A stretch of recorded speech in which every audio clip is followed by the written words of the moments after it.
Today we are working Psalm 123. Psalm 123 is one of the Ascension Psalms. Traditionally by itself, it's used to be in the company of kindness, to have an employee return to you, and to overcome humiliation. Today I would like to use Psalm 123 to find the magic of kindness. The magic of kindness. It's interesting because a lot of times people don't understand that if we orient ourselves toward kindness, there is a magic that makes us extremely magnetic to our good. And this psalm will help us to not only be kind to others and receive kindness from others, but also up our own magnetism to our own good. The way we work psalm magic is very easy, very simple, very effective.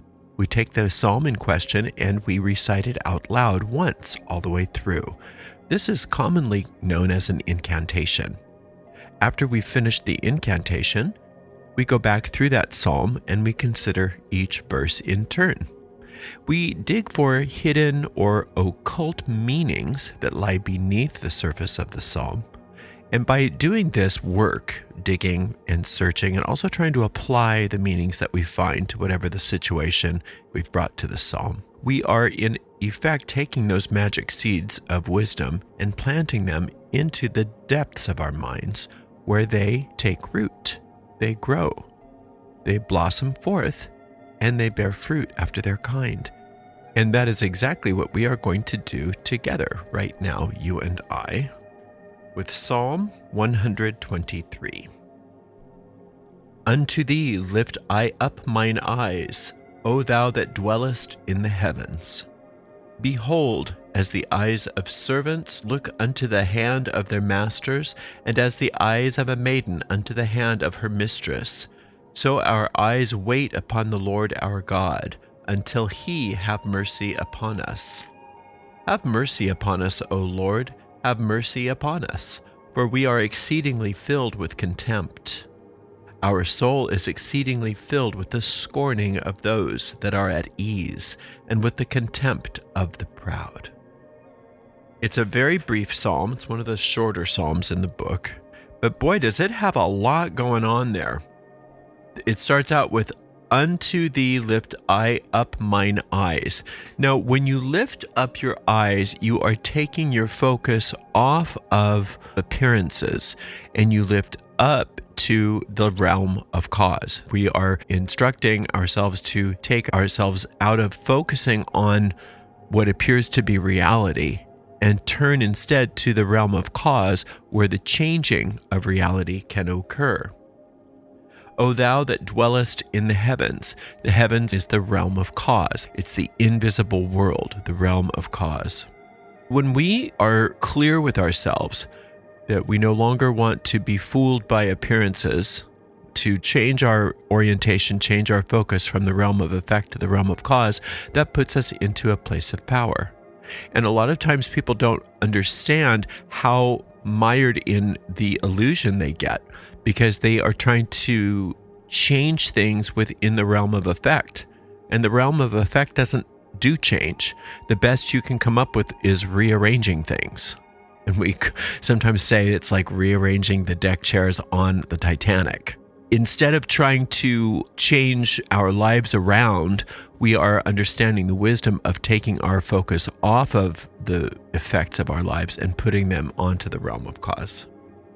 Behold, as the eyes of servants look unto the hand of their masters, and as the eyes of a maiden unto the hand of her mistress, so our eyes wait upon the Lord our God, until that he have mercy upon us. In a caste system, those cultures trained their servants from a very young age to know their place.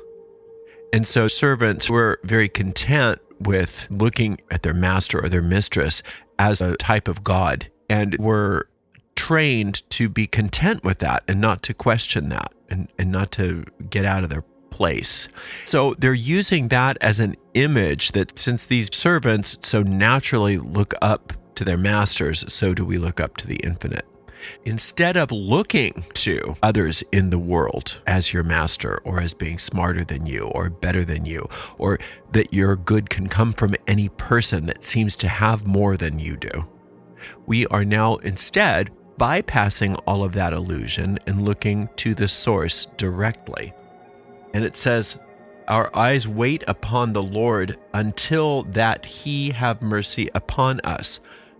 Wait upon the Lord. You don't want the Lord to wait upon you. The Lord will wait upon you. Infinite intelligence will wait on you to make the right choice. It's very patient. But we would rather wait upon infinite intelligence, meaning that we are always at the ready. We always have our eyes where they're supposed to be. The eye meaning our attention, our focus. Our conscious mind has to be focused on what we want.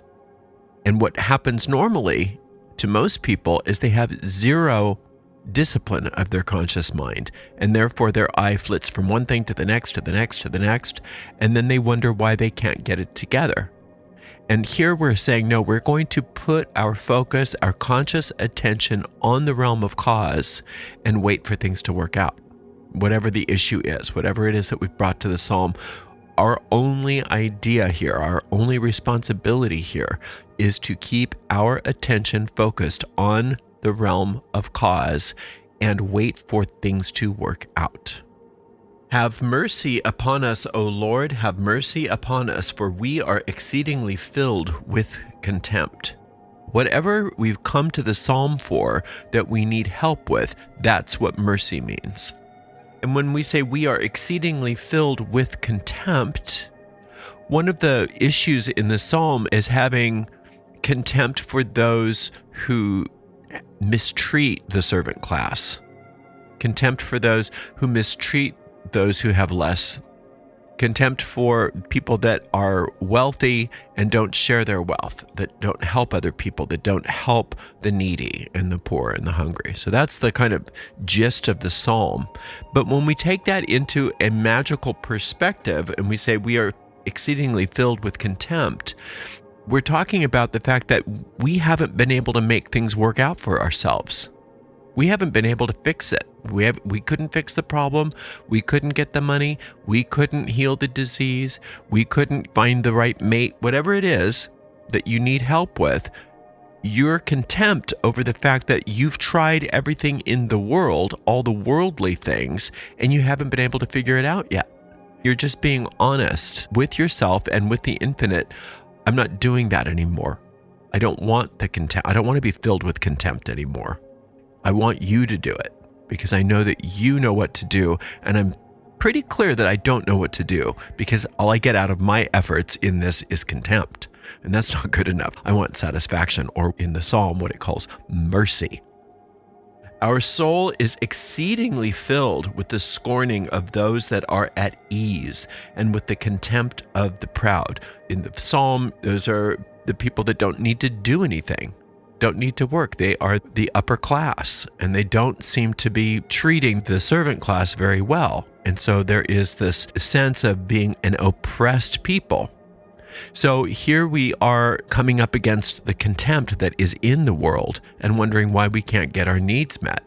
And it's saying our soul is exceedingly filled with the scorning of those that are at ease. And that's what you get when you come to the world and try to move things around in the world and make things better in the world and try to exert your personal will over situations. You get being filled with the scorning of everybody that seems to be at ease around you, meaning that the world scorns you. And with the contempt of the proud. Now, the contempt of the proud here we can look at as the ego mind as well. The ego mind is contemptuous of us. The ego mind is all of our own self-loathing, our own creativity used against ourselves. That's arrogance. The universe, infinite intelligence, the Lord in the Psalms looks at you and says, you're fabulous. You're perfect. I'm so pleased with you. I just adore you. I just love you. The ego looks at us and says, meh, I don't like it. That's arrogant. When we look at ourselves with contempt, what we're doing is telling the universe it messed up. infinite intelligence messed up. That's why it's arrogant. So when it says, our soul is exceedingly filled with the scorning of those that are at ease and with the contempt of the proud, the ego mind has convinced us that we need to go outside of ourselves into the world and try to get the world to do stuff for us that we can't get on our own because we are not good enough.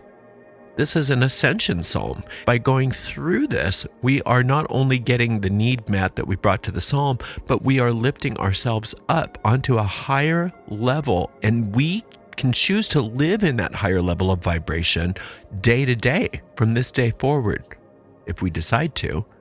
And that's exactly the point of this psalm, is not only just to get this need met, but to allow our minds to be lifted to the realm of cause, to the heavens, and allow that energy to be the reality. We get the truth, the assistance, and the power that exists within that realm, rather than the powerlessness we experience trying to get our needs met within the physical world.